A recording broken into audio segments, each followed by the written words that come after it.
Das nächste Problem, was vor allen Dingen viele Jüngere beschreiben, ist, dass die Finger zu klein sind und dass das Spreizen zu anstrengend ist. Ja, zugegeben, mit dem Problem bin ich persönlich nie konfrontiert gewesen. Bin da auch mal auf eure Meinung gespannt, auf eure Rückmeldung. Also, ich möchte erstmal eine klare Lösung von mir kurz vorstellen, wo ich mir auch kein bisschen unsicher bin. Bei der Zeitensache brauche ich ein bisschen eure Meinung, eure Hilfe. Also, erstmal, die erste Problemlösung ist, ich nehme hier das Beispiel, weil ich das bei diesem Tutorial sehr oft bekomme, hier beim Soundtrack aus Die fabelhafte Welt der Amelie, dass vielen dieser Abstand hier zu groß ist. Da gibt es eine Sache, guck mal, das ist ein E und das ist auch ein E, das ist eine Oktave.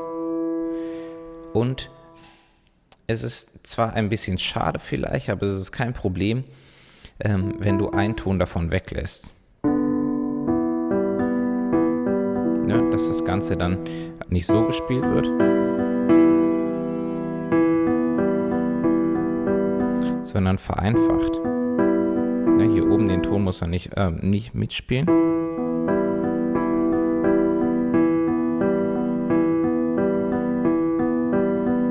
Aber wenn man das sonst spielt, klar, es ist nicht das Original, aber man muss die Oktave nicht unbedingt mitspielen. Vielleicht nimmst du auch das obere E. So, allerdings noch eine andere Sache. Wenn man hier sowas spielt, eine Oktave spielt oder auch mal hier so, oder übrigens hier in Extremfällen so, was ich oft übrigens mache, weil ich diese Kombination sehr gerne mag, hier eines solchen Akkordes.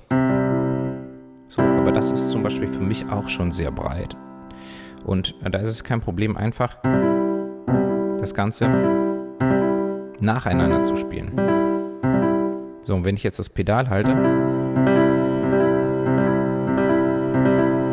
dann muss ich das nicht unbedingt gleichzeitig anschlagen. Hier wie bei diesem Stück.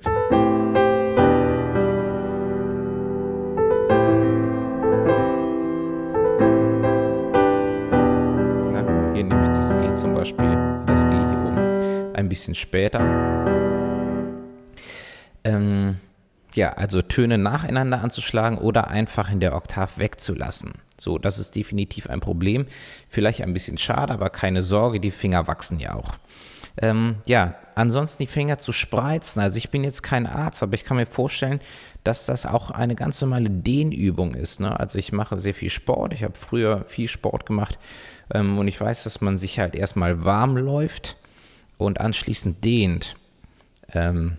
Und nach einer Übereinheit auch am Schluss nochmal dehnt. Also ich jetzt gerade bei Bein- oder Armmuskulaturen, Rückenmuskulaturen kenne ich das. Und ich stelle mir das so vor, dass es am Klavier genau das Gleiche ist. Dass man erstmal ein bisschen spielt, vielleicht hier eine kleine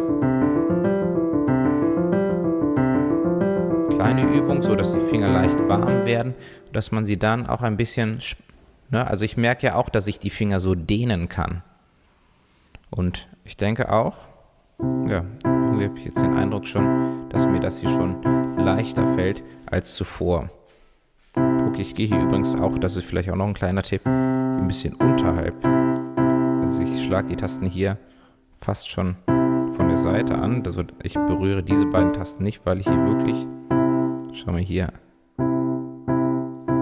da noch dran vorbeigleite. Ich schlage die nicht mehr von oben an, das würde ich nicht schaffen. Das ist auch noch ein Tipp.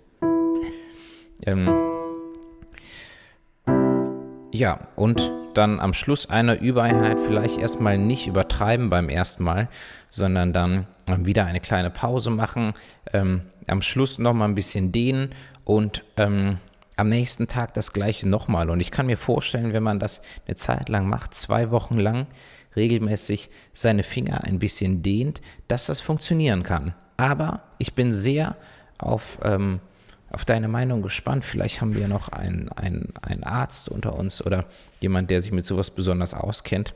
Bin ich sehr gespannt. Auf jeden Fall, ich denke, auch dieses Problem lässt sich lösen.